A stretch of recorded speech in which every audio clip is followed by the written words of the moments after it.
Hello, and welcome to Season 1, Episode 5 of the AusCannaPodcast.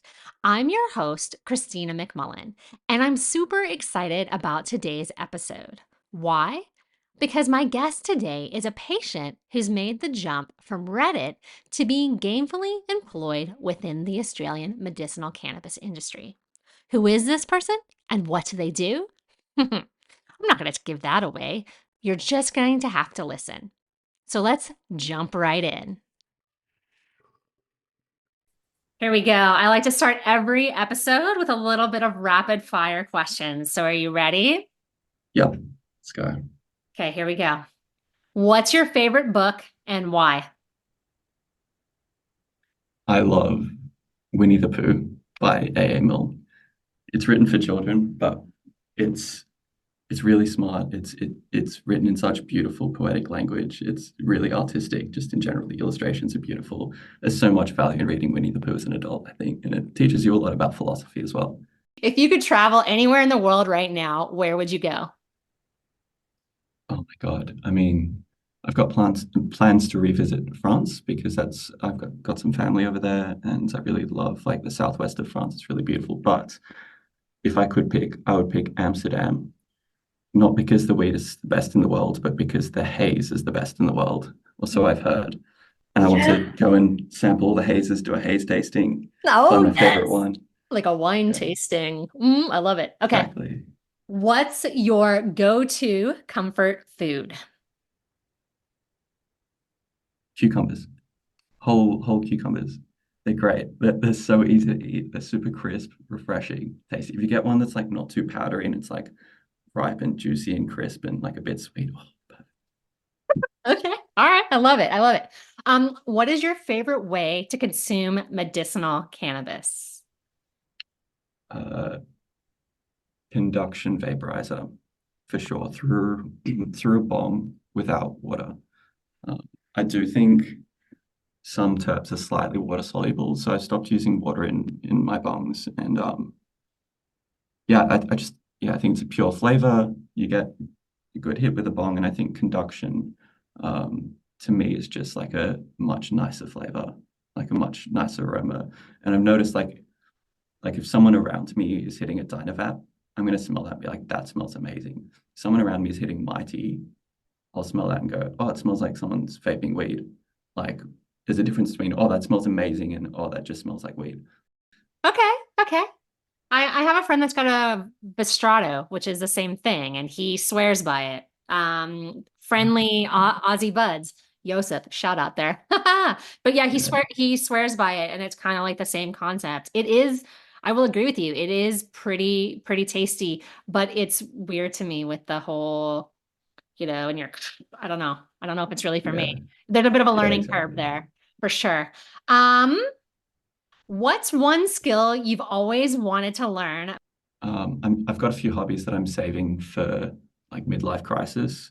I feel like knitting's one of those. I've delved into music a little bit, not as much as I'd like, and I feel like I'd like to actually learn how to compose music later on, but it's definitely not a priority right now. Yeah, knitting is definitely on the cards. Oh, that's okay, Mindy. I like it because now I'm going to ask you, do you have a hobby and what is it? Oh my God, I have so many small, ridiculous, obscure hobbies. Like I guess it's been my job at wine, and once upon a time, cannabis was a hobby. I really enjoy mycology and mushroom hunting, like gourmet edible mushrooms. And yeah, I got into opal cutting for a brief time, and that was Oh, fun. I'd like oh, to revisit yeah. that, maybe, yeah, put Okay. that aside for like the midlife crisis kind of phase. Do you have a Yeah, crazy story about going mushroom hunting? probably. I mean, something exciting happens every time. Like the reason I love mushroom hunting so much, it doesn't even matter if you find anything because basically you're just going out into nature, into the bush, being present, paying attention to the nature around you, the ecosystems, the diversity. And then when you do find something, it's like a springboard for more learning more information, learning about the different species and how they relate to one another and what they do to humans and all sorts of stuff like that. It's just fascinating. And then at the end, if you find something edible and you're 100% sure what it is, which is very, very important, of course. I was gonna say that's the key. You got to be Yeah, 100% sure. 100% sure. exactly. Not just like I'm fairly sure, but like A mycologist hundred. level certainty. Yeah, Yeah. 100%. Yeah, because I think back on some experiences as my teenage years and whew, craziness that we were just so blind sometimes and just be like, yeah, yeah, no, that's totally it. We picked it from the right pile of cow shit or whatever we were doing. And yeah, whew, teenage. Yeah, Kind of dumb, right. right? When you don't know any better. And now it's like, no, Definitely. you better 100% know what you're doing, kid. For sure. Yeah, totally. Um, if you could have any superpower, what would it be? Um, I would love to fly. I know it's a bit of a cliche, but I've been so like encumbered by pain in my body my entire life. I'd love to just not have that like weight on me. And also being able to just get around and see everything from up high would be really cool. But yeah, the desire to be free from my body is pretty strong. Do you have a favorite terpene? Yes, I have a few. Limonene, citrus, of course, straight Citrus. orange peel kind of aroma. Um, Limonene, I really like. Pinene. I feel like strains with limonene and not much pinene can make me a bit anxious. So I quite like the pinene, and that, in my opinion, gives it a bit of clarity. And I also like terpinolene, although strains that are high in terpinolene without much of the other terps I like can also be a bit sort of anxiety inducing. But yeah, limonene, pinene, terpinolene. Nice. So you got a combo. I like it. What is your dream job? Oh my God. Well, thanks, Reddit. I have my dream job. What's your favorite childhood memory? Either spending time in the French countryside in the southwest, in the Basque country, they've got like the beach and turn around and there's like mountains. And then in between the beaches and the mountains, there's like rolling hills with pastures and just like beautiful scenery. Um, Either that or trips to Hat Head as a kid up the like northern New South Wales kind of area, really beautiful, just sand dunes and beaches. Like, What's the most adventurous thing you've ever done? oh, geez. I'm not much of a thrill seeker, but I have been to more than my fair share of festivals. Um, I know about adventurous. Spent a lot of time bushwalking, but I can't say I've done any extreme sports. Okay, fair enough. If you could change one thing about the world, what would it be? High quality medical cannabis. I like it. Last question, sir. If you could share a joint with anyone, famous, living, or dead, who would it be? Terence McKenna, 100%. And why That is that? guy, so he was like some polymath that had an extraordinary legacy. He died in the late 90s, but basically it was just like the hippie philosopher. Like apparently what like he just he's got tons and tons of recordings online of his speeches and stuff like that. But basically he just like had this insane tolerance for cannabis and he'd like outsmoke everyone else in the room, just like get absolutely blitz, and everyone else would just be like comatose and unable to communicate.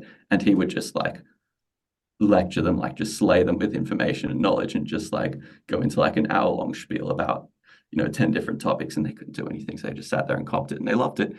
So he did that for a long time. So he's very well known for his philosophy and many, many other things. We'll have to drop a link in the show notes. Definitely. I'm sure many, many people listening to this are familiar with Terence McKenna, but it's good to make sure everyone's familiar with the guy because he's unbelievable. Yeah, because no, I've never heard of him. So yeah, no, we'll definitely drop a link in the show notes. Sweet. Okay, so Gabby, we first met on Reddit's Medical Cannabis Oz sub about, I want to say, about a year ago. And Oh, you stood out because you were writing some top-notch reviews. For those unfamiliar, do you mind giving our listeners a quick intro and sharing a little bit about yourself? yeah, sweet. So yeah, my name's Gabby, but everyone knows me as CitrusQuest because I read it. I picked the name CitrusQuest. That's a long story. I won't go into it, but basically, citrus citrus strains I love. You know, if I smell a strain and it smells like citrus, then I know it's going to make me really happy. And Quest, obviously, because it's a never-ending journey to find a strain that is high quality, smells like citrus, and agrees with me. Yeah, no, for sure. So yeah, it's a bit of a phrase from my adolescence, but I figured it'd work well. It's a Reddit username. But yeah, so I've been uh, using cannabis in a medical sense for basically my entire adult life and then some. I discovered that it helped me very much emotionally. I struggled to feel happiness, and I felt like something was sort of broken with me, and I struggled to eat and have any sort of appetite at all. So I was wasting away basically my entire life. Very sad. Had a lot of like random, unexplained pain that later got diagnosed as fibromyalgia. I'm not sure how accurate that is, but I had a few of these sort of illnesses that were like seemingly related. And then as I got older, I discovered cannabis and found that it just made me unbelievably happy, like just unreasonable levels of happiness that you shouldn't be able to just feel on a day-to-day basis so consistently for so many years. But I feel like it just fixed me. Hey, like I I feel top notch, like absolutely fantastic now because of cannabis. And yeah, I realized quite early on that it clicked with me quite well. And yeah, at some point later on, I discovered CBD and CBN. I had a hip injury. I was limping really heavily at the time. I was in a lot of pain. And a friend of mine, God bless him, he gave me a vial of CBD, CBN oil, and then I took it every day. And then 2 weeks later, my girlfriend asked me how my pain was, and I had to think for a second. I was like, "What pain?" I realized, "Oh my God, I've been pain free for over a week." So that was just as life changing as when flower made me able to feel happiness. So once I once that happened to me, I was like, okay, well, I've got to get on medical cannabis because you can't get CBD oils on the black market very easily. At least you couldn't, I don't know, 4 or 5 years ago. Um, so that's my sort of medical cannabis journey. It helps me in so many different ways, and hunger as well. So like me now versus me when I got on medical is like night and day, like completely different person. Like some of the strains I found through the medical market have just like changed my life completely. Feel like I'm almost recognizable physically, mentally, just like wow, it's really been such a blessing. So that's my story. And then once I went, so I first became a patient probably I'm going to say mid 2022, and pretty shortly after that, basically immediately, I started posting my thoughts to our medical cannabis Oz, and so my background for reviewing up until that point was I grew up in the wine industry. So I was taught how to blind taste wine from day dot, basically. And it's something I really fell in love with, not because I enjoyed drinking all that much. To be honest, I find it hard to stomach, but just the flavors, the tastes, the infinite spectrum of aromas, like that's something that just made me fall in love with it super quick. Well, I So mean, the French do kind of do wine really, really well. So it kind of makes sense if you've got these childhood memories and you're like, hey, France has got this soft spot for me. I could see why, you're like, hey, look at my nose. I can train this thing. right, but don't tell the French or they'll send me to the guillotine, but I really feel like Australian wine is so much better. Ooh, ooh, Big scandal. advocate for Australian wine. Big scandal. Oh, Yeah, I love it though. I love it. yeah. But So you brought yeah, that so that background with you from the wine, from learning from wines and kind of aromas and things like that. So you brought that background with you into writing kind of your reviews that you were posting on Reddit, you were saying. Yeah, so in when I started out in the wine industry, I was working for a wine critic, and so I do like data entry for him with all the wines he was receiving to review, which is what I ended up using later on in my own reviews with my spreadsheet and all that. So that came in handy, and then at the same time, he was teaching me how to like the whole process of judging wine, blind tasting. So we'd sit down with like say 20 different Australian Shiraz, and he'd talk me through each one, look, smell, taste, and then of course you spit, and then take notes and all the components that go into like judging wine quality and all that. So I was being trained like that in a professional sense with wine, but the entire time I was just dreaming of it being cannabis instead, like literally the entire time. So like over 10 years in the wine industry, just being like, you know, cannabis is a hobby, but like this is what I'm working towards. And yeah, it's always something I had in the back of my mind, but I feel like it didn't really seem it didn't really seem like anything more than a pipe dream until very, very recently.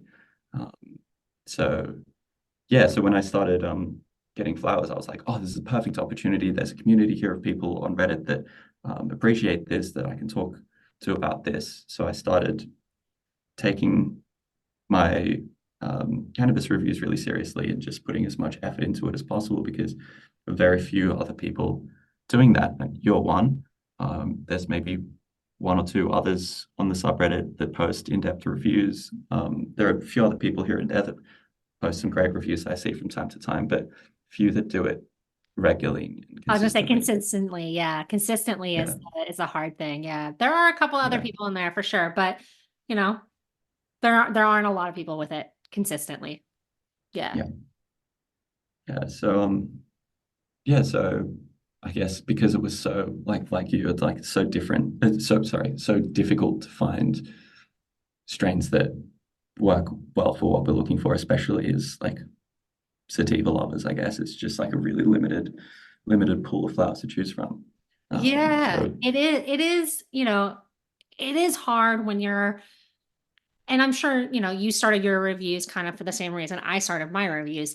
You're looking and you're looking and you're looking for this information and you can't really find it anywhere. You can't really find a lot of, I guess, information on what the flowers are, I mean, it is getting better. You are starting to see now more terpene profiles and things like that, more genetics and, whatnot. But yeah, I would definitely say when you and I first kind of popped up on the scene there about a year ago, a year and a half ago, it was pretty few and far between, right? And there was nowhere to go for this information, which is one of the reasons why you stood out with how you were presenting your information. thank you. Yeah, it's crazy to me that I've gone from being illegal to being like a new medical market with people sort of trying to find this information and being unable to. And now it's like there's so much more resources for patients. It's great. Yeah. No, it's awesome. It's awesome. So, you were talking about how you were inputting data and stuff and that you kind of took that from the wine industry. So, did you have a process that you kind of go through when you were writing your reviews? Because I know I was really I joked in my pilot podcast that I was, undiagnosed OCD with the way I took notes and everything else with it. Did you have a process too that you were using? Well, I've only been developing this process recently, but yes, got my notebook here. I love it. I love And it. Too bad this is video and we'll just pretend that people can see this. But yeah, no, yeah, I too, sir, have a oh, notebook. oh wow, you've got like printouts and everything. It's like a Yeah, proper yeah. template. I'll send it to you. But Yes, please. you That's know, great. moment like this, we should have had a video. But so you've got a booklet or a folder that you're that you're using. I love it. I do. Yeah, A it's very cute journal. at the moment Ah, because it's got I my love it. my girlfriend Andy, shout out to Andy, I love you. She wrote all my metrics for quality in this book in her nice handwriting. So then Oh, I've gone to like review some products and I've just scrawled in like my really messy handwriting that's notes and then great. put them I right in love bold. it. But a nice little collaboration I right love there. it. I love it. Teamwork, teamwork. Uh, I do think more people should write things down when they're trying new flowers because it's sometimes really hard to pick up on those little subtle nuances. And unless you're really kind of paying attention, you don't notice, right? Like, I don't know. Sometimes you don't know, like, I know that you look for strains that induce hunger, whereas I'm like a 180. I try to avoid that at all costs kind of thing. But sometimes it takes you a little bit to like clue in that it was that flower that was actually giving you the munchies, right? Because sometimes you're like, no, I was totally. hungry, I haven't eaten all day, or no, I this or da, or oh, who could turn down homemade cake or whatever it is, right? Like sometimes you're like, I don't know. And so Yeah. you need to sit with it a little bit longer to kind of pick up on those subtle nuances. And that's awesome that you've got a folder. I love it. And Yeah, yeah, yeah, totally. And like with hunger, it's hard because yeah, there are so many factors at play. It's definitely taken me a really long time, even though that's like the main thing I consider when I try a new flower. It takes time for me to figure out if that's actually doing it for me. But I'm getting better at it now because like if if, if I have a flower that induces hunger, it'll make me hungry for maybe say 4 hours. If I have a strain that does not induce hunger in that time, um, then I'll still feel hungry. So I might think that a flower is good for hunger when it's not, because I've had something else before. Um, and also, like, there's a difference between like feeling your stomach being empty and feeling like you want to eat food, just like these different types of hunger. And it's just, yeah. yeah, Now I'm sort of yeah. more sensitive to it, so I can figure Yeah, out. there's a fine Yeah, line with it for sure, for sure. I can't remember off the top of my head now, but uh, months ago now, I there was a flower that like gave me like early college stoner munchies. Like I'd had pizza, but then I was standing in front of the fridge with it like wide open with like an apple, and I was like grabbing a cheese stick, like a string cheese, as I was like looking over at the freezer going, oh yeah, I could totally do ice cream too. Like, yeah. And then I had to have this moment where I was like, oh my God, Christina, stand back. You are not that. This is 100% what you are smoking and consuming right now. You are not that hungry. But like I said, it's weird. They are different types of of hunger and effects. Like for me, I'm always looking for something that's I'm on that endless quest for something to rotate against the haze that I have in my morning. And it's so hard to find something that's like energetic and uplifting and it's happy, but it's focused. yeah, That's the yeah. focus is what, Right. yeah. And there's different types of focus, right? Like, yeah. And it's subtle nuances, right? Totally. Yeah. Like I'll think that I'm really enjoying a flower, and then I realize it's not as pushy as I need it to be. Like it's not as focused. Like it might be uplifting and happy and it makes me feel really happy, but it's not, yeah, it's just not the perfect daytime strain, which is what I'm perpetually looking for. Yeah. So when you were writing reviews, did you ever get like crazy pushback for some of the things that you said? Um, Not really. Everyone's always been really supportive. Like there are always sort of like trolls and a few like unsavory characters that hang around, but like almost everyone has been like, I post a review and then there's like the 10 regulars being like, hey, great review and all that. So that's great. Brands I've spoken to have been really receptive, even if I've trashed their flower. So that's really nice. And yeah, I do get the odd person that tries to tell me that like the science behind terpenes isn't there, so it's just bullshit and stuff like that. Like, just and a few people that I think I don't know, they probably see like a wine type review and they go, oh, that guy's just such a wanker. Like, why are you talking about it in such ridiculous language and stuff like that? Like, I don't know, I don't take myself that seriously. Like, I don't care. Like, it's for me, it's for fun. Like, whatever. What am I gonna say? Like, oh yeah, it was really strong. It got me stoned and put me to sleep. Like, Like, I'd rather talk about how beautiful the bouquet is and I'm how with much it you. smells like, I'm specifically like with unripe mangoes or like, Yeah, no, I'm with you 100%. 100%.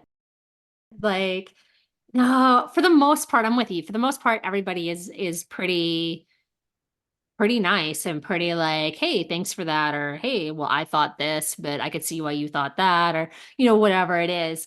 yeah, it's been heartening. It's been good. So you have actually stepped back from posting reviews.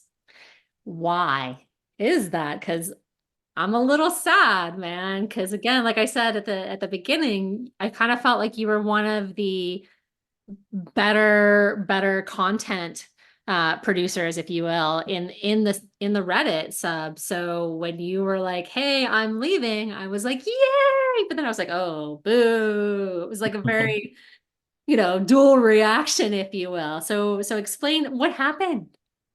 Yeah, so that was I mean that was obviously really heartbreaking for me to have to step back because I poured so much of myself into that community and um like just checking it like it's my private messages, like literally going out of my way to sort of make sure that everyone's got an answer to the question they were looking for and all that. But yeah, I did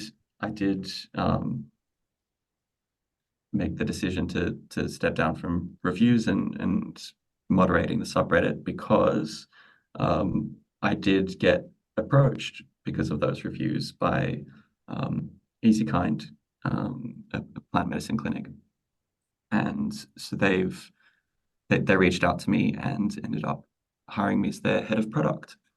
So that's like a dream come true. I mean, yeah, as you can imagine, just like absolutely thrilled about that. So happy.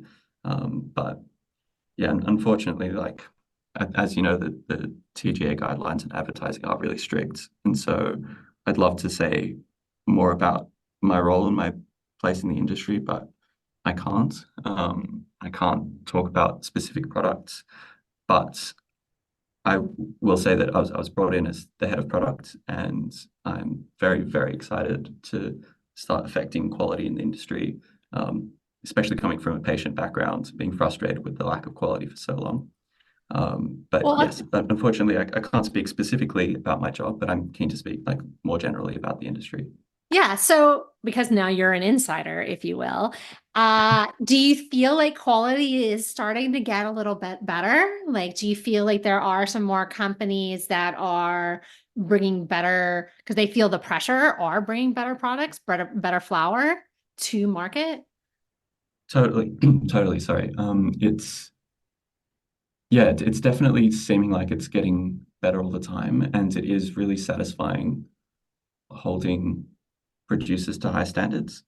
But um, what I've learned is that there are so many different reasons for all the complaints that we have as patients about the industry. Like it's not as easy as fixing all the things that we want fixed. Like a lot of like you can go and look at like the flowers coming out of Canada, and you can read about what people are saying about it in like the subreddits they've got to discuss Canadian products, and it's basically the same as it is here.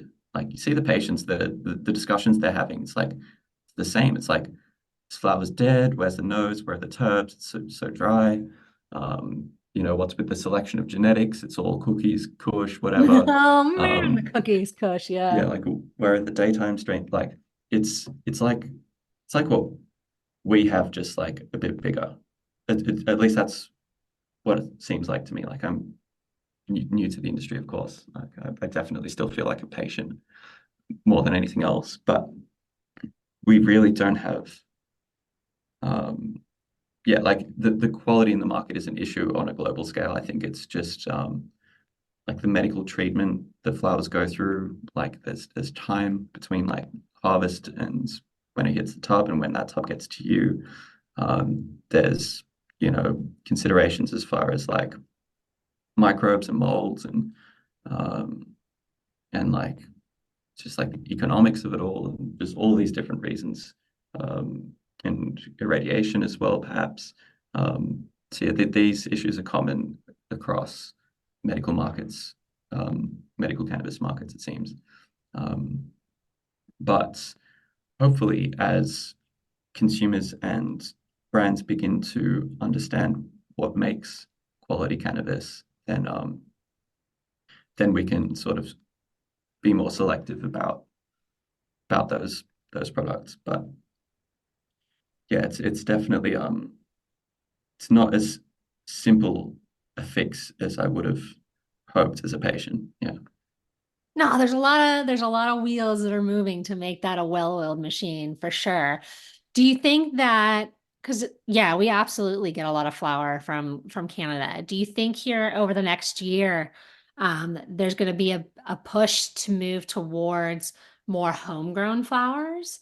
Like in the sense that maybe the government might be supporting it more, might be maybe, I don't think they'd subsidize it per se, but do you think that to alleviate some of those issues with our importing of flowers, do you think that we could alleviate some of that if we were just really focusing on a homegrown market? Yeah, yeah, like Aussie grown for sure. Like it's happening more and more. There's lots of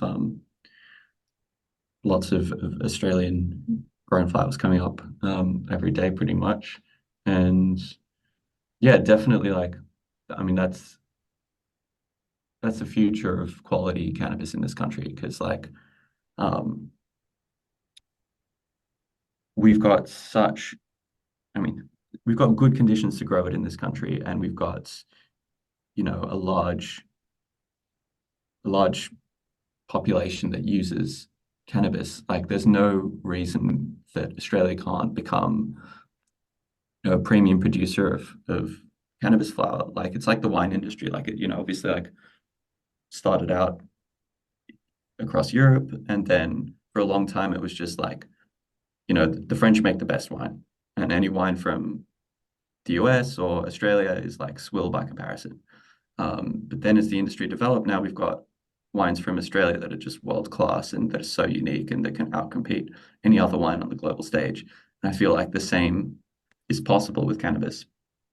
It just, I feel like Australian producers just need to pay a bit closer attention to what other countries are doing, like the high quality producers in other countries, because it seems like our knowledge as a country is not on par with the rest of the world. But I mean, time will fix that. Yeah. I And abs- it does seem like the Australian government is interested in making it more viable for Australian producers. Um, yeah. I absolutely think that there's no reason for why Australia couldn't be um, the best at producing cannabis, right? Like, because when I look around, I'm like, there are a lot of things agriculturally speaking that we do phenomenally well in this country. So why wouldn't cannabis be the same, right? Like, why Mhm. not kind of thing. Yeah. I guess we just don't have like an established culture of like cannabis in this country. Like it's not open. Like with wine, you have decades, if not hundreds of years of people obsessing over the minutiae of wine and, making aroma wheels and, metrics for quality and all of this and like, judging wine, rating it on a scale of, 1 to 20 or 1 to 99. So hopefully what I'm trying to do is get us to that stage in this industry where, um, you know, hopefully producers fear the opinions of educated patients and, hopefully we light a fire under their ass a bit so they can, up the quality. Fine tune their product. Fine tune their product. It's hard though, right? Because it's interesting because I spoke with somebody on my last podcast and we were both like, yeah, we like fruity and we like, kind of cakey, kind of sweet. But there's not a lot of that right now on the market. There seems to be a lot of fuel and earthy and kind of peppery, spicy kind of stuff, right? And then Yeah, here you and I are talking, and we're like, yeah, haze, energetic, focus, man, man, yeah. But there's a lot of kush and cookies, and that's just not the genetics that are out there right now. And so it's hard to find that balance of how do you make everybody happy. Yeah. Yeah. I- like, I'm not surprised there's so much cushion cookies, but it's just continually disappointing to me to see brand after brand not taking any risks with their product Yeah. and just thinking, oh, everyone likes these strains, so we'll just release these and play it safe. Like, you're not really doing anything different. We can just go somewhere else and get the same strain, the same amount of terps. 100%. I feel cookies and Kush, they're the glitter of the cannabis industry. They're in everything. And I'm with you. I wish there were more companies out there that were willing to take a risk. And I understand that there's, again, talking with uh Dan Howard from Tasmanian Botanics, I understand there's this risk about bringing products to market and, is it going to work? Is it not going to work? But, sometimes you gotta take that risk and you gotta try to do something a little bit different. Yeah, it's just from like a business perspective, it's really risky. I'm waiting for the day that we can get bath bombs. So I'm throwing it out there. If Oh anyone's yeah. listening, bath bombs. Just throwing it out there. It's Anyone, such a good anyone. idea. Yeah, Bath bombs. yeah. Good times. So one of the things that you said that you wanted to talk about when I sent out my email as to, topics would be you were saying that you have this thesis that you think you can train your nose to anticipate the effects of a flower. Let's talk about that. Yeah, I think that's pretty bang on. that's just something that is intuitive, I think, to people that have been around cannabis a while, but it's actually just been proven. There was a study that came out maybe last year or the year before that that proved that there is correlation between the enjoyment of the smell and the enjoyment of the effect. So, like, obviously, there are like all sorts of personal biases that could come into play, but I think as a general rule, I have faith in the average consumer that when they smell a product, subconsciously they understand if it clicks with them or not. They might not have the frame of reference. So, like, if they don't enjoy it all that much, they might not understand that they could enjoy it so much more. But I feel like on some sort of subconscious level, people generally smell a flower and then they have a certain opinion on that. And then that translates to the effects, and there are not too many surprises. But there are so many caveats to that. Like, there are a lot of flavor compounds in cannabis that wouldn't have any sort of psychoactive effect. We know that terpenes being like small lipophilic molecules makes sense that they would cross the blood-brain barrier. Several of them have been found to cross the blood-brain barrier in mice. So they're good candidates for being drugs. Like, it makes sense that they would have effects on the mind and body. But yet it does seem like they require the presence of cannabinoids in order to exert their effect and their sort of flavor on the cannabinoid effect.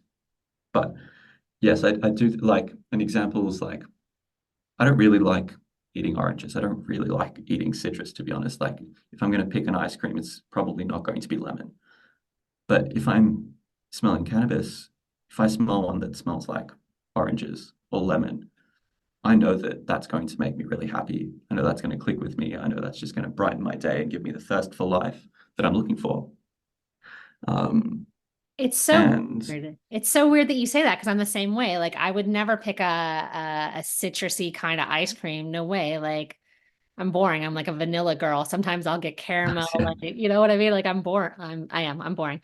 But I'm with you. When I smell something that's kind of citrusy, it immediately to me, I'm like, ooh, energetic, or ooh, this is gonna be all right, pep at the step. Like, where's this going? And I wonder if, you know, if that's again those terpenes that are playing into effect where cleaning products always smell very citrusy. And let's get real, who likes to clean? But I don't know, you smell like the grapefruit of whatever cleaner or lemon of whatever cleaner, and the next thing you know, you're like, okay, yeah, I'll wipe down the counters of, the kitchen, this and that. So there's definitely something there with an aroma and what it triggers inside of you and how your body clicks with it.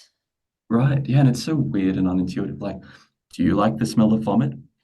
I sure don't, obviously. But Obviously. if if I smell weed that smells like vomit, I'm like, hell yeah, that smells that smells like that is gonna click with me.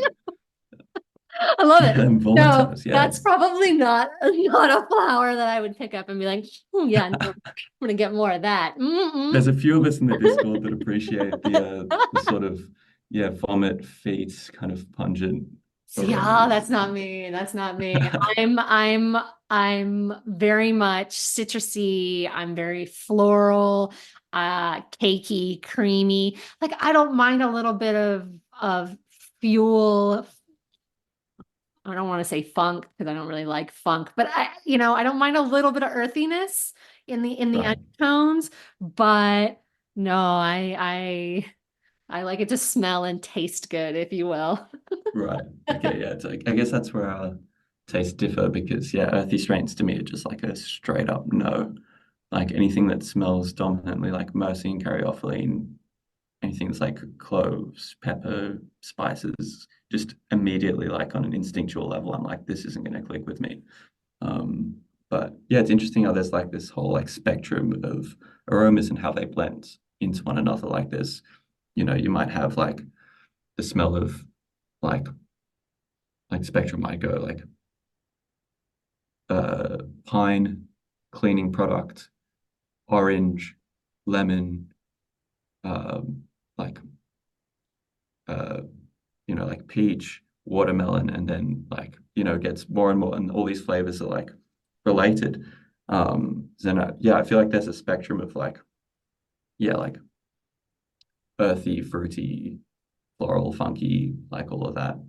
There's actually I'll send you the link so you can include this at in the text in the description of this episode. But there's an aroma wheel for cannabis that was developed um, by some people. I forget the name, but I'll bring it up.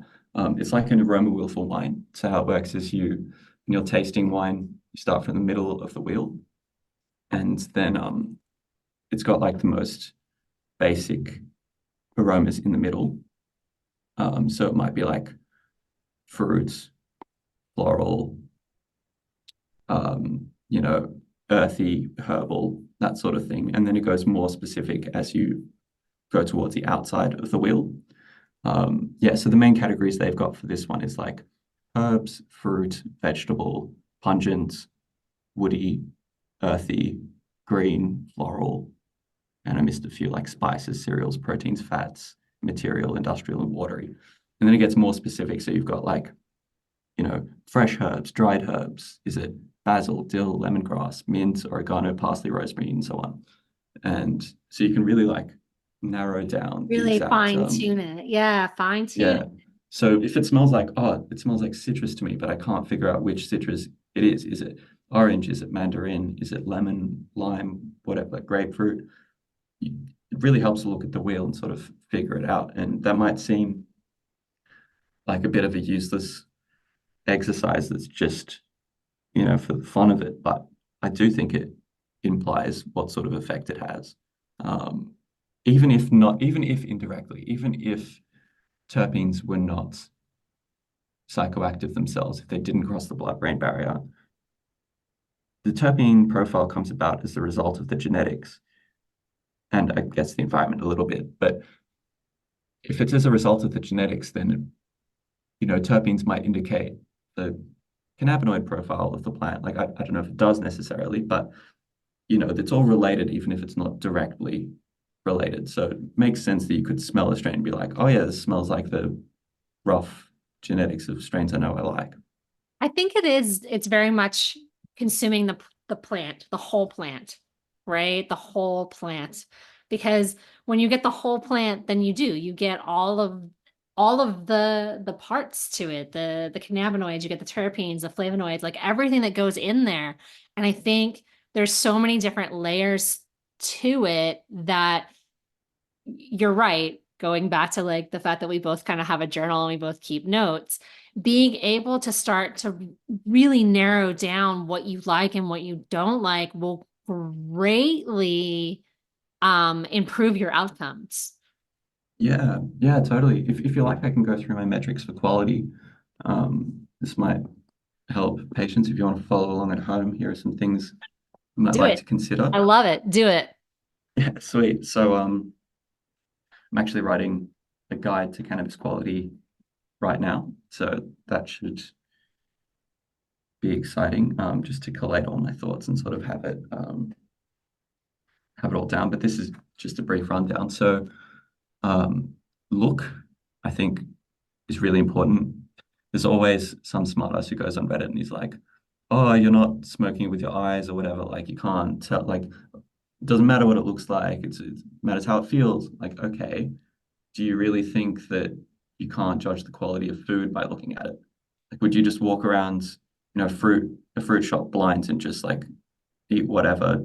Like, no. I mean, clearly you can tell if something's rotten. Clearly you can tell if it's not ripe or if it's, subpar, if there's full of leaves or whatever. No, I'm with Mangoes you. with I'm too many with you leaves for on it. sure. You consume with your eyes first, whether you want to admit it or not. Right. But every now and then there are flowers that surprise you. You're like, oh, that aesthetically looks like shit. But, but it came through in whatever department it needed to come through. So, Yeah, every now and then, little exactly. I feel Cinderella like action. that's where the nose comes into play.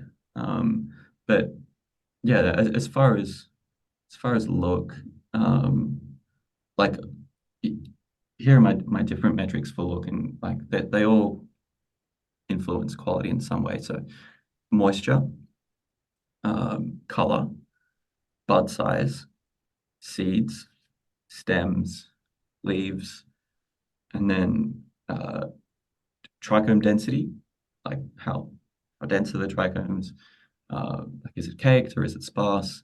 And then uniformity, so how big the consistency of nug size across batches and tubs and that sort of thing. So they're all my metrics for look. Of those, I think moisture, color, and bud size are the most important seeds as well. But stuff like, stems and leaves, like it might make it look like shit, but underneath there's heaps of trichomes. So you just pick the stems and leaves off and you're good. But, as far as like patients, that's A, bad value, and also B, it suggests that less care has been put into the product, which influences quality as a whole. Um, so yeah, It's all a very fine important. line. It's definitely a fine line though, with stems and, everything else, right? Because ooh, when you get, it's weird. At a lower price point, I can let a lot of that slide, right? I'm like, it happens, right? Like lower price point, you're gonna more value, this and that. But once you start pushing up to higher price points, you're like, If you're gonna be charging me like 150 or above, you can't be putting twigs in there. You need to have better quality control. I'm sorry. Yeah, Higher price point, higher expectation every time. totally. I mean, yeah, in my opinion, with premium products, it's got to look as if someone has inspected every tub and put, care into that as if they were preparing it for themselves. And yeah, it's hard to find. But yeah, something else I wish I'd had this microscope when I was posting on Reddit because that would have just been so next level. But microscopic analysis. Now I've got just like a cheap digital pocket microscope I carry around with me, and that cost me I think 65 on Amazon. Now it's closer to 80 or something. But yeah, really good um, inspection of the trichomes under like 40x magnification goes a long way because you can see how much of them have sustained damage, like how many of them um, have the trichome heads that remain. You can also see like the color of the trichome heads, like how far along is it? Is it, trichome's really clear, cloudy, or amber? Yeah, and all sorts of other little things when it comes to like the microscopic analysis, but that's very important as well. Um, so they're my metrics for look. And next is smell. So obviously probably the most important metric for cannabis, the form, the smell. And smell I've separated into three categories. Um, Freshness, the freshness of a smell, like there's a difference between like freshly ground spices and like a stale spice cupboard, like a spice cupboard that hasn't really been used or hasn't had anything put into it for a while. No, for So sure, for that sure. Yeah, yeah. A completely big difference in the way fresh herbs smell versus, stale, dry herbs. Yeah, absolutely. yeah, it almost smells humid. Like there's like you're smelling like a touch of moisture as well. It's not just like terps. Yeah, so freshness of the smell, and then loudness of the smell. So yeah, how loud is it? Is it pungent? Does it make your whole house smell like weed, which it should? Or do you really have to sort of put your nose into the tub to even sort of vaguely gauge what it might smell like? So yeah, how loud is it is really important because the stronger it smells, the well, A, the sort of higher quality it is, but also like the more character it has, the more of a unique effect it has, the stronger it will likely be as it just have more actives in it in general. I believe that it lingers more when the smell jumps out and grabs you and it hangs. The flower, the effects linger. They hang with Yeah. you the same way, and it is a huge indicator. I'm impressed that you said that because not a lot. I don't know. I always thought that was just me, but yeah, I totally feel that when you open a jar and you smell something and that it jumps out and grabs you and it lingers a bit, to me, that's an indication, okay, this flower, these effects, in theory, will hang with me for a bit long after the high is gone. Yeah. Yeah, totally. Yeah, when someone says a flower doesn't last very long, my first thought is, oh, mustn't be very high terpene percent then. Because like, yeah, either that or it's a clear-headed strain and they're perceiving it to be weak and not last very long. But yeah, I think um, like a high terpene percent just counts as like it's like a dead flower. A flower doesn't really smell like much at all. Is like a fraction of what the full spectrum of like the weed feeling could be. Um, so yeah, it's really sad when like new patients come into the market and they think that the flowers they're getting great. I mean, they're happy with them because they work for their illness, but they don't realize that a higher quality flower would work so much better. You'd use less of it, it'd last longer, it'd feel better, more enjoyable, more profound relief, and so on. 100%. Um, 100%. I yeah. agree.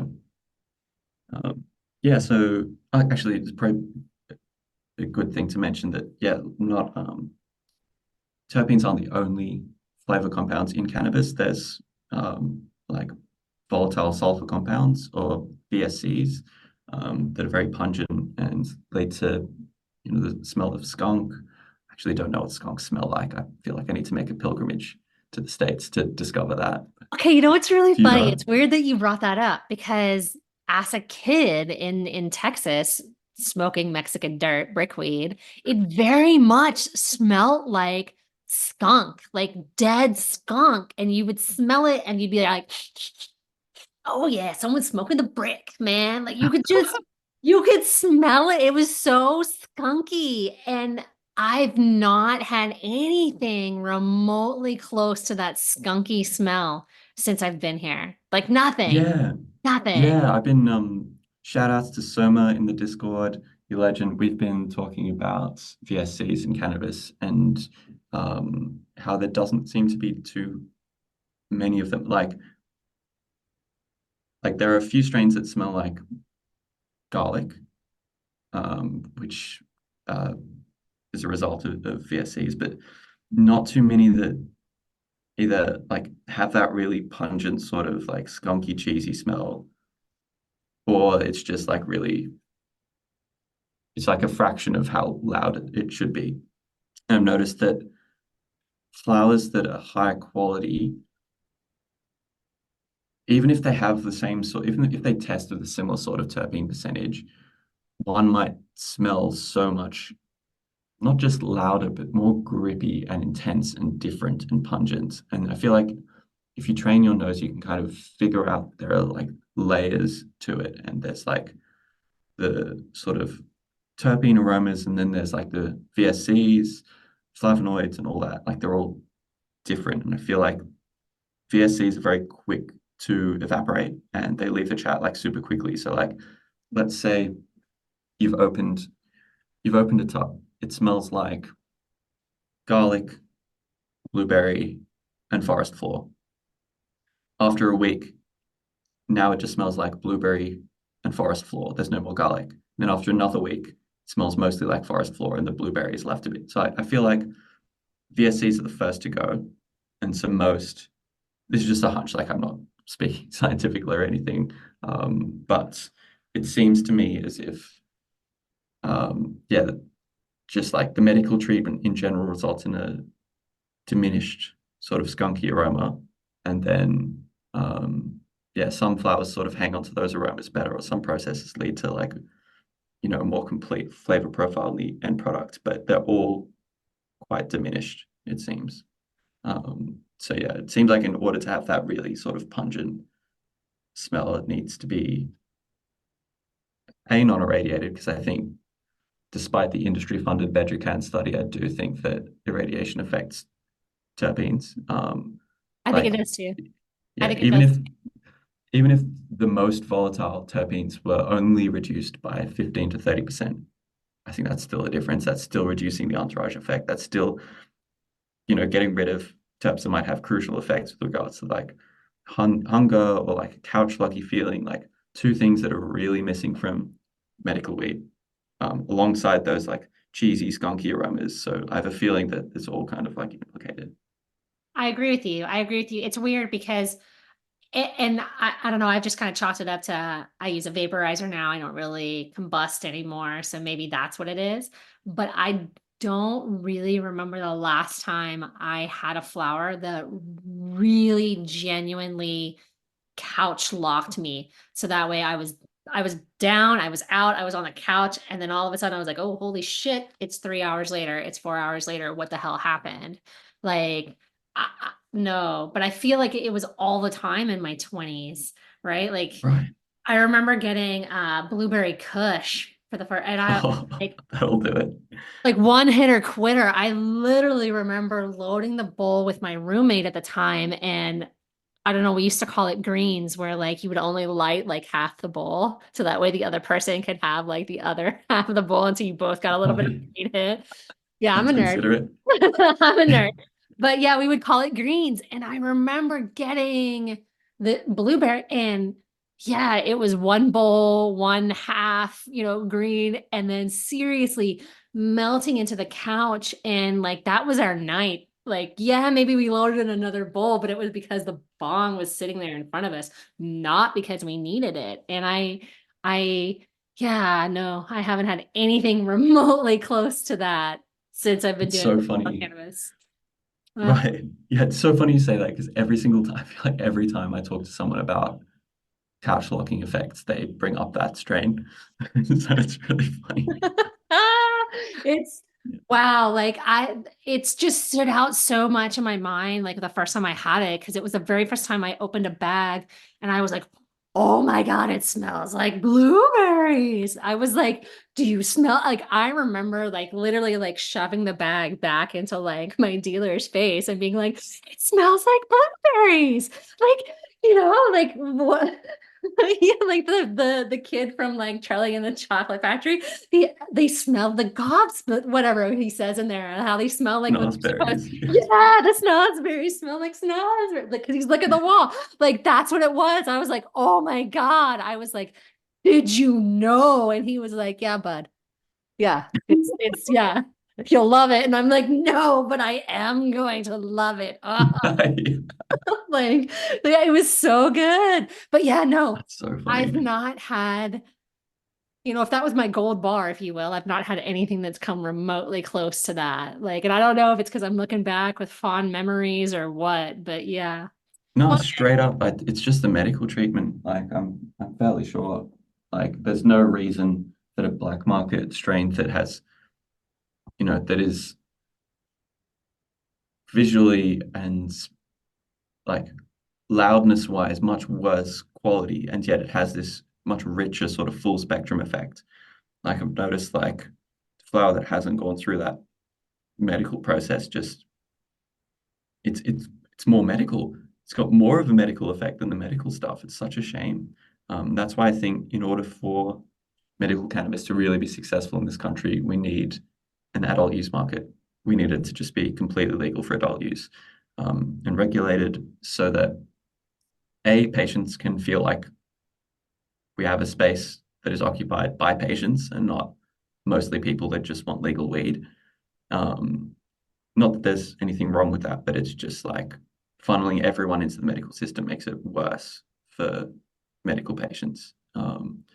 But also, like with an adult use market, like we wouldn't have to go through, the grower, the supplier, the pharmacy, like all these different supply chain. Like literally, it's grown, it's dried, it's cured, it's in your hands, and it's as fresh as it can be. And there's no, just as far as like genetics, options to patients, freshness, quality, like everything would just be so much better. I'd love to see little co-ops, right? Where like, so I don't have the space to grow, but I invest in this grow op where maybe they're growing 100 plants, but technically six of those plants are mine, right? Because I don't have the space to grow it myself, kind of thing. And I'd love to do something like that where like, no, I've picked these genetics because it's what I'm into, this and that. And then to be able to trade within my little co-op of, here's my little awesome bag of blueberry. Can you hook me up with some haze? And all right, let's, that would be great because then you're touching it, you're a part of it. And I say this all the time. I feel like we're so disconnected from the plant now because, so many hands touch it. And I would love for us to be able to at the very least walk into a store or a clinic where you could pick up a jar and you could look at it, you could open it, you could smell it, and you could make your decision off of what you're actually looking at and smelling versus just some write up on, on Catalyst or on Canna Reviews or whatever it is, right? Like it'd be great. Yeah. Literally, if I had been able to smell products before I tried them, well, there would be no CitrusQuest probably. I wouldn't have a job, wouldn't have a Reddit. But but yeah, literally it would have saved me thousands of dollars, so many months of wasted time, like just spent with ill health that could have been fixed if I had the right strain. Like literally, if on day one I could have walked into a dispensary, smelled all the flowers and gone, okay, this one smell the best to me. Of course, the ones that smell like mango or citrus, but yeah, I wouldn't have tried all the products I'd had to try in order to find something that suited me. And I still, it's still hard to find things that have worked for me. I've come across like only a handful of different ones that I'd even consider using on a regular basis, and the quality of all of them is either variable or just never good. I'm so with you. Like I'm getting ready to, by the time this airs, I will have already done my first year anniversary special, if you will. Um, Yes, happy but birthday. It's great. woohoo! But I'm with you, like looking as I'm starting to look back on like all my reviews and I'm starting to kind of compile my year in review. It's wow, like I think to myself, God, I've tried a shit ton of flowers, but at the end of the day, there's still really only just a handful that are in rotation, and I'm still looking for something in the morning, something in the morning. I'm still looking for it, right? And I do feel like if I could walk into a store, a dispensary, a clinic, whatever it is, and I could start picking things up and looking at them, I don't think I would be so endless in my search. I think I would settle down a lot more and be like, this is what I have, and oh, that was a bad batch, but I still have these other flowers that I kind of like, and then I go back to whatever it was because I just had the one off batch. You know what I mean? Like it's yeah. Oh God, the struggle's real. Yeah, yeah, totally. And like I I used to not believe in sativa and indica. I mean, that's a whole other discussion that we can go into, and I know you chatted about that a bit with your other guests on the podcast. But I was always of the opinion that it was genetically, the studies say that they're basically the same. There's not much variation in like the modern expressions of these strains. So like it's not even worth considering. So I was on like indica hybrids basically and just being like, why are none of these like the weed I remember? Like none of these are really doing it for me. And it took me a while to be like, oh, right, it needs to be like as dominantly sativa as possible. And that was a tough pill to swallow because like, it's sativa indica, it's a morphological description of the plant, like how it grows and how it looks. It's got nothing to do, little to do with chemicals it produces. So, and obviously, like sativa indica is based on the genetics affects the terp, so like in a roundabout way it does, but it was really hard to stomach the idea that, I don't know, experientially for me, in indica, anything with a bit of indica in it tends to not really agree with me. And yeah, I thought that was worth bringing up because yeah, I'd wasted several months trying all the popular indica dominant strains, and yeah, it just didn't do it for me. Hey. Which is the tricky thing about medicinal cannabis is as much as I'm sitting here saying, I want to walk into a store and I want to smell it and touch it, da da da da da, you still have to play guinea pig. You still have to try this and yeah, it worked, it didn't work, or yeah, I want to do this and it should do this and it should, but it didn't click with you for whatever reason. There is still a whole lot of trial and error. However, I do think when you keep your journal and you write these notes down and you start to pay attention to those subtle nuances, that you can dramatically improve your outcome. Like you can get better results if you kind of start paying attention to what you're looking for.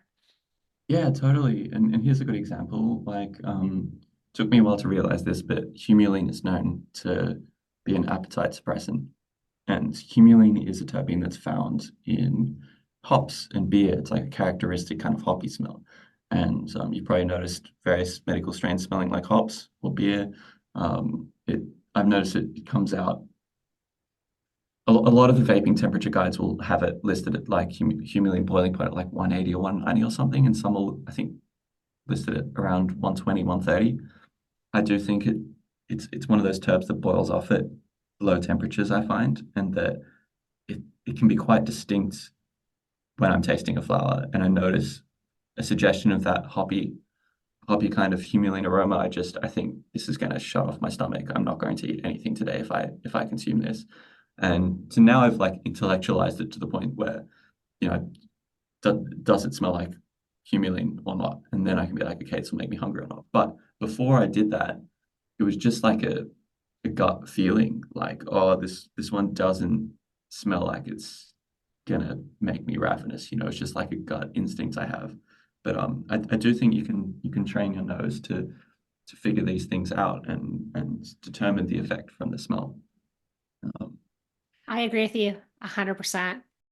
So, Gabby, it has been an absolute pleasure having you on the podcast today. We have covered so many topics, but what I like to always end my episodes with is something educational or a tip. So, what do you have to share with the listeners? yeah, sweet. So my tip is pay attention to the things you're smelling. Train your nose. Like if you're cooking, smell the ingredients before you like add them to the thing you're making. Like try and pay attention to the difference between like a ripe mango and unripe mango, an orange versus marmalade, or like orange rind versus like the flesh of an orange. Little things like that. Like just train your nose, like pay attention to what you're smelling. And it's not just useful for cannabis and finding strains that agree with you, but smell just comes up in so many different aspects of life. And it's if you've trained your nose, it just I feel like it just makes life so much richer and more meaningful and so much of a pleasure to experience. And you're more plugged into your body and your senses, and you feel more alive and you derive more joy from life. Definitely start paying more attention to your smell. That is excellent advice. So there'll definitely be some stuff in the show links because we've talked about the wheel, and then I've already forgot the person's name that we talked about at the beginning who does the rambling, but his link will be at the beginning. Yeah, And Terence then, because McKenna. Yeah, yeah. yeah, because I don't know who it is, so they'll definitely be in the show notes so I can do some watching to catch up for sure. Thank you again, Gabby. It was a blast. Yeah, thank you so much, Christina. What an honor. This is really exciting. I'm so excited for the whole community to tune into this and check this out. Quick shout outs to Soma, Bros, Ganja Queen, Lost Tabby, huge platform, and many others on Reddit. Everyone that supported me in my reviews, everyone that encouraged someone to hire me, all of that. I'm so incredibly grateful. Like this opportunity is just like this is my life made essentially. Like I'm so happy to have this opportunity, and I've just got to thank everyone on Reddit and Discord that has been supportive and encouraged me to follow my dreams. And that's a wrap. I hope you enjoyed this episode as much as I have. Until we meet again, friends, thank you for taking time out of your busy schedule to listen. And remember, your tribe is filled with people who think your wild ambitions are inevitable success stories.